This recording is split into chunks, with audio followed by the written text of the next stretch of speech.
투자의 기술 알아보는 시간입니다. 마제스터 전문가입니다. 안녕하세요, 전문가님. 네, 안녕하세요. 네, 반갑습니다. 자, 이렇게 3월 FMC 회의 통과하고요.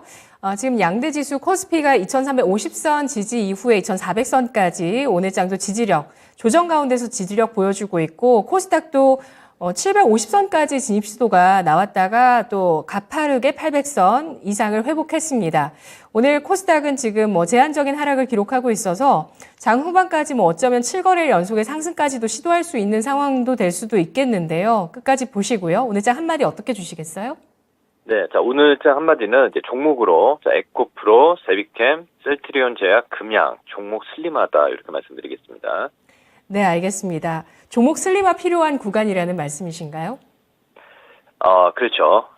오늘 이제 FOMC가 이제 끝난 이후에 시장의 이제 방향성에 대해서 얘기를 좀 해드릴 텐데, 이게 종목의 어떤 유동성 자체가 좀 제한적이다 보니까 이제 가는 종목들이 더 가는 이런 모습들이 좀 보여지고 있고, 중간중간에 2차 전지 관련 종목군들의 어떤 그 약간 좀 파생이 되는 모습이 나타나고 있지만 종목별로, 하지만 주도주의 종목은 계속 간다라고 좀 보고 있습니다. 그래서 오늘 FOMC 이제 소화를 했는데 잠깐 코멘트만 좀 해드리면, 오늘 사실 미증시가 좀 빠졌습니다. 근데 파월 의장이 올해 연내에는 기준금리를 더 인하하지 않겠다라는 얘기를 좀 했었죠. 그리고 주 포커스를 준 게 금리 어떤 그 지금 뱅크런 사태가 좀 나타나고 있지만, 이건 일단은 은행들의 어떤 그 제한적이다라는 얘기 좀 하고 있거든요. 그러니까 일종의 아웃라이머라고 얘기를 하는데, 이게 제가 판단했을 때는 올해 같은 경우는 가장 중요한 체크 포인트는 미국이 제가 봤을 때는 금리가 올해는 5.1 정도로 계속 5% 유지를 하면서, 이거보다도 가장 중요한 포커스는 올해 이 CPI다라고 좀 보고 있거든요. 물가 상승률이 올해도 일단은 5% 이하, 그러니까 최종적인 건 2%를 잡고 있는데, 그건 좀 시간이 좀 오래 걸릴 거라고 보고 있고, 제가 올해 초에 그 연준 금리에 대해서 말씀 좀 드렸지만, 시장 자체는 이제 박스권이고 계속 말로 좀 겁을 주는 이런 그 파월 의장의 얘기 나온다라고 좀 보고 있는데, 이런 건 사실 우리 주식 투자를 하시는 분들 같은 경우는 다 알고 있는 내용들이다라고 좀 보고 있고, 그리고 오늘 또 0.25% 금리에 대한 얘기가 또 알려져 있는 재료이기 때문에, 오히려 시장에서는, 우리 국내 시장에서는 하락 시 좀 매수를 할 수 있는 타이밍으로 봐야 되지 않겠냐고 보고 있습니다.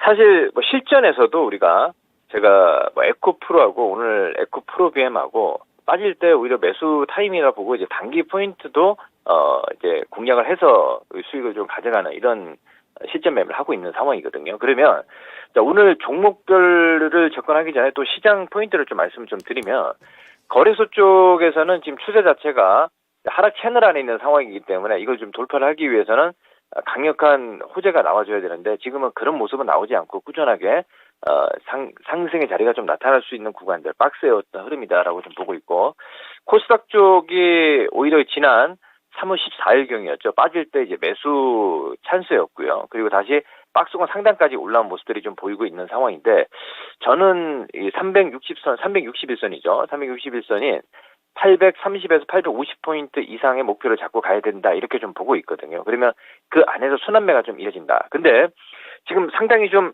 어떻게 보면 단순하게 접근하면 굉장히 좀 쉬운 시장입니다. 하지만 이걸 내 종목을 찾겠다, 제가 숨은 종목 찾겠다 이러면 좀 굉장히 좀 어려워요, 시장 자체가. 그래서 시장 유동성이 아까도 말씀을 좀 드렸지만 제한적이기 때문에, 역시 오늘도 역시 마찬가지입니다. 에코프로 BM의 4% 이상의 상승과 에코프로의 또 6% 이상의 또 신고가를 계속 이어가고 있고요. 여기 2차 전지죠. 그리고 중간에 아까 좀 파생된다 말씀을 드렸는데, 금양이라든지, 그죠? 금양 그린이라든지 이런 종목들의 좀 상승인데, 금양만 또 공략을 또 신고가가 나타나고 있기 때문에 또 주목을 해야 되는 종목이다라고 좀 보고 있고요. 그리고 대형주 쪽에서는 LG에너지솔루션이 역시 빠지면 매수 자리가 왔는데, 이게 수익률이 우리가 코스닥에 소재 종목처럼 끝까지 올라가는 건 아니에요. 하지만은 추세가 다시 어제 양봉을 냈기 때문에, 또 이제 한 주간의 이제 변동폭을 한 5% 정도의 이 변동폭을 잡으면 되지 않겠냐 보고 있고, 이 역시 LG에너솔루션은 정고점이 60만 원 선 넘어간다고 보고 있습니다. 그래서 보유하신 분들 같은 경우는 시간을 투자하면서 보유를 하면 되겠다라고 좀 보고 있는데 수익률 제고 측면에서는 우리가 이제 코스닥 쪽으로 가야 되겠죠. 에코프로하고 에코프로 BM 이런 종목군들 그리고 지금 현재 또 이제 개별 종목군들을 보게 되면 제가 신규 상장된 종목 중에서 또 올라오는 게 누료메카예요. 계속 올라오지 않습니까, 그죠? 그리고 SBB테크 그러니까 종목이 제한적인 종목들이 상승이 계속 나타나는 모습이 나타나고 있고 그리고 로봇주는 또 레인보우 로봇 이렇게 이제 말씀을 좀 드리겠고요. 그리고 지난 시간에 제가 화요일 날 추천했던 세비캠 그러니까 폐배터리 관련해서 세비캠이 오늘도 저는 눌림목에서 오히려 좀 빠질 때 매수 타이밍이 되지 않았느냐라고 보고 있습니다. 그리고 뭐 성일하이텍이라든지 이런 종목들은 정고점 돌파를 염두한 매매 전략이다. 세비캠도 지난 정고점이 14만 원 선 넘어간다고 보고 있거든요. 그래서 이런 종목들은 꾸준하게 모아가는 관점이고 그리고 바이오 제약주 중에서는 여전히 보는 건 뭐 저는 셀트리온 제약밖에 없습니다. 그러니까 이게 뭐냐면 2차 전지 관련 섹터들이 상승이 나타나면 셀트리온 제약은 조금 내려와요. 그러면 내려올 때 매수 타이밍이 되거든요.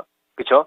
그러면 2차 전지 관련 종목들이 빠지면 어떤 모습이 나타나냐면 셀트리온 제약이 올라오는 이런 약간 좀 시속 게임이 좀 진행이 되면서 올라온다라고 좀 보고 있거든요. 그러니까 이게 꺾이지 않고 저는 이 시장이 2차 전지와 우리가 이제 바이오 제약주는 저는 셀트리온 제약만 말씀을 좀 드리기 때문에 셀트리온 제약이 21선 추세가 꺾이는 시점까지는 뭐 그대로 보유를 하면서 봐야 되지 않겠냐라고 보고 있습니다. 그래서 오늘 이제 3월 넷째 주고 다음 주가 3월 마지막 주인데 이 시장은 계속 이런 모습이 나타나면서 간다라고 좀 보고 있기 때문에 우리 투자하시는 분들도 제가 이 투자의 기술에서 얘기했던 종목군들 안에서만 종목을 매매를 했다 그러면 수익이 계속 나지 않았을까라고 좀 판단을 좀 하고 있거든요. 그래서 지금 시점에서도 저는 같은 시장의 뷰를 보고 있기 때문에 이 전략이 유효하다라고 보고 있습니다. 그래서 또 중요한 포인트를 하나 좀 말씀을 좀 드리겠습니다. 그러면 2차 전지 관련 종목들이 언제 꺾이느냐? 이게 이제 가장 중요한 건데 지금 보는 차트가 테슬라예요. 지난 1월 달에 $100에서 제가 매수 사인을 말씀을 좀 드리면서 170에서 180달러까지 말씀을 좀 드렸거든요. 그리고 이게 슈팅이 걸리면서 $200 넘어섰습니다.